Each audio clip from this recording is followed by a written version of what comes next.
Hello my friends, in today's video we will take a look at two of the most famous diving watches of all time, the Rolex Submariner and Omega Seamaster. Both Submariner and Seamaster were introduced back in 50s, and since then they came a long way from the depths of the seas and oceans to the heights of offices around the world. And here I have two very popular versions, Seamaster Professional 300M co-axial chronometer and Submariner 16610 LV, also known as a Kermit. These are not direct competitors because Omega is much newer and Rolex is much more expensive, but I suppose that could make this comparison a bit more interesting. So without further ado, let's take a closer look at these two legendary diving watches. As usual, let's start with case and finishing. Seamaster case is 1mm wider at 41mm. Thickness on both is 13mm. Lock width is 20mm. Both Rolex and Omega are well known for their attention to detail, so it is no surprise that finishing on both is excellent. What sets the Omega apart is polished curve that starts from one lock and ends on opposite lock. That is signature feature of most Omega watches. It is beautiful in my opinion. Then there are brushed sides. Both brushing and polishing are excellent, and as I have said in the past, finishing is definitely strength of Omega, and they certainly know how to make beautifully finished case. Rolex design is simpler, there is not as many details and surface transitions, but the case is very well made. The 904L steel makes it possible to achieve that mirror-like polishing on sides. But here, as I have said in my Submariner review, I don't like brushing on the top part of locks so much. It is a bit too deep for my taste and not so consistent. The caseback on Rolex is traditionally plain without any engraving or designation, only nice brushing. On the Omega there is deep engraved seahorse, Omega logo and Seamaster sign on the waves. I really like this design. Both casebacks are screw down of course, because both watches are 300 meters or 1000 feet water resistant. Crowns are also screw down. Both screwing and unscrewing Rolex crown is relatively smooth. It is the triple lock system, but on Omega it is absolutely buttery smooth. Together with the Damasko DA38, it is the best crown operation that I have ever tested. It is just a pure joy to use this crown. Crystal on both watches is sapphire. Big difference is that on Omega is double anti-reflective coating and on Rolex there is no anti-reflective coating at all. Rolex still doesn't use anti-reflective coating, it is their decision, I respect it, but I much prefer to have AR coating as it makes it possible for the lacquer dial, which both of these watches do have, to pop out in the sun, and it makes beautiful effect. Downside of having the AR coating on outer side of crystal is that the coating is easier to scratch than sapphire underneath. Rolex has the Cyclops over the date. I'm personally not a fan of that. On Omega there is no Cyclops, which is great.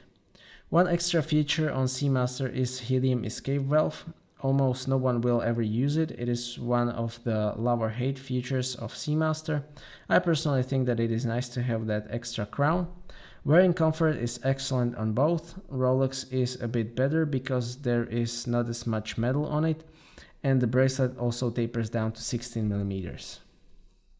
Bezel on both is unidirectional 120 click diving bezel. The feel is quite different. Omega makes clicky sound and Rolex is more fluid. I like both, there is almost no play in both. Omega is a bit easier to get a grip on, but Rolex is reasonably easy to turn as well. Bezel insert on Omega is ceramic, it reflects light beautifully, and ceramic is now standard on premium diving watches. Back in 2003, when this Submariner reference was introduced, aluminum inserts were more common. On Submariner there is this green aluminum insert, which in my opinion makes the watch look more special and also makes nice effects in the sun. Both these watches have black lacquer dial. As I said, Rolex doesn't have anti-reflective coating, so it doesn't make same effect in the light that for example Seamaster does, but it is still very nice to look at. Dial on Omega reflects the light beautifully and it changes the color from dark gray to dark blue. It is pretty obvious that Omega has borrowed dial layout from Rolex, difference being that Omega uses 2 lines instead of triangle as 12-hour marker. This layout is great for legibility on both. This was the first Rolex to introduce the Maxi dial. Markers on both are applied. Omega also has applied logo. On Rolex there is simple minute hand and typical Mercedes hour hand. Omega has skeleton hands, which is another lower height feature. Lume on both is great. On Omega there is blue and green lume, on Rolex green only. Both are very bright and last sufficiently long. Lume on Omega is surprisingly not worse, even though it has those skeleton hands, and even after some time it is at least as legible as Rolex. Last week I've also compared lume on these watches to other watches that I reviewed so far, so feel free to check that video on this channel. Inside of Rolex there is caliber 3135, fully in-house made. In Omega there is caliber 2500. It is EDA based and modified by Omega by adding the coaxial escapement. Power reserve on both is 48 hours. Both are COSC certified. Omega is 3.5 Hz, Rolex is 4 Hz. Both are very accurate. I'm not gonna go deeper into that. But one thing that I have to mention is that crown operation on Omega is much better, both in-house 8500 and 2500. That is one category where Omega constantly beats Rolex. On Omega winding is absolutely smooth, time setting as well. Rolex is a bit behind other premium movements that I have tested so far, but it is still fine. Bracelets on both are very well made. 16610 LV was the first Rolex with solid end links and links.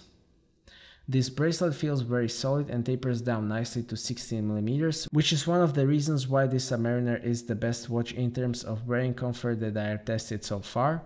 Bracelet is held together by screws, so sizing is not a problem. The clasp is stamped. No premium brand would put clasp like this on their watch today, but back in the day this was the standard. I talk more about that in my Submariner review. It also has diving extension and holes for micro adjustment. On Omega there is classic 5-piece bracelet, which is another lower height aspect of this watch. Comparing it to Submariner bracelet, it feels even more solid because it doesn't taper down. It also makes for great wearing comfort. It is held together by screws as well. As I have showed you in past, I have swapped the clasp for micro adjustable one from Seamaster 300.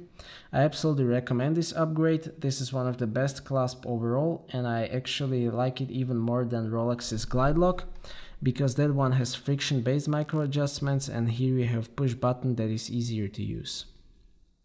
Looking at these two watches, we can see that watchmaking standards have changed quite a lot since 16610 LV was introduced. We have new standards like ceramic bezel, machined clasp, more case details, double AR coating that Rolex decided not to adapt. Premium brands also choose to use blue lume more. Newest Submariner also has it. So if I only compare these watches like physical objects, I have to say that Omega is better or at least as good as Submariner in every measurable way. But I can't really compare it like that because there is that Rolex pedigree that I cannot ignore, and even Omega cannot match that even though they are making steps in the right direction. And that is why this Submariner on the market costs roughly twice as much as this Seamaster. It is also because of the uniqueness of this reference, but even regular used 16610 costs more than new Seamaster 300M.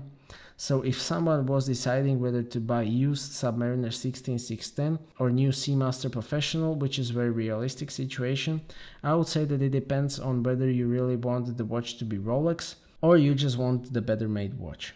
Submariner is also safer design, so there are people that don't like the design of Seamaster 300M.